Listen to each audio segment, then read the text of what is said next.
بسم اللہ الرحمن الرحیم۔ نجاست غلیظہ کیا کیا چیزیں ہیں؟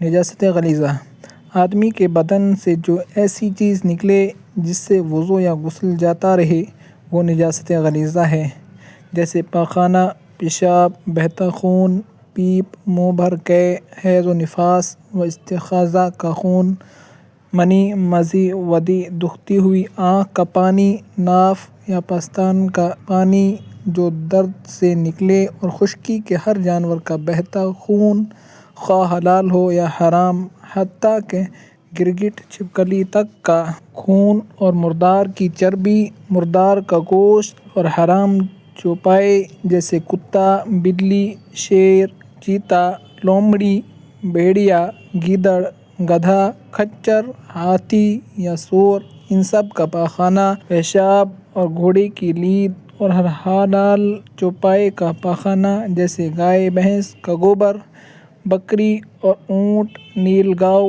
بارہ سنگھا ہرن، منگنی، اور جو پرندہ اونچا نہ اڑ سکے جیسے مرغی اور بطخ، خواہ چھوٹی یا بڑی، ان سب کی بیٹ، اور ہر قسم کی شراب اور نشہ لانے والی تاڑی، اور سینڈی اور سانپ کا پاخانہ اور پیشاب، اور اس جنگلی سانپ اور جنگلی مینڈک کا گوشت جن میں بہتا خون ہوتا ہے، اگرچہ ذبح کیے گئے ہوں، یوں ہی اگرچہ ان کی کھال پکائی گئی ہو، اور سور کا گوشت، کھال، ہڈی، بال اگرچہ ذبح کیا گیا ہو، یہ سب نجاست غلیظہ ہیں۔ مسئلہ دودھ پیتے لڑکے اور لڑکی کا پیشاب نجاست غلیظہ ہے۔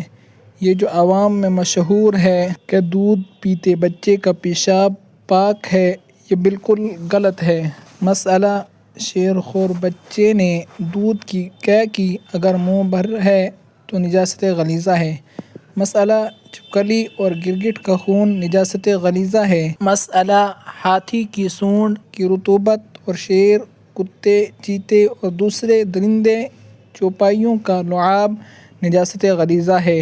مسئلہ نجاست غلیظہ خفیفہ میں مل جائے تو کل غلیظہ ہو جائیں۔ مسئلہ کسی بدن یا کپڑے پر چند جگہ نجاست غلیظہ ہے اور کسی جگہ درہم کے برابر نہیں ہے مگر مجموعی درہم کے برابر ہے تو درہم کے برابر سمجھی جائے گی، اور زائد ہے تو زائد سمجھی جائے گی۔ نجاست خفیفہ میں بھی مجموعہ ہی پر حکم دیا جائے گا۔ لائک، کمنٹ اور شیئر ضرور کریں، اور مسائل جاننے کے لیے ہمارے چینل کو سبسکرائب کرنا نہ بھولیں۔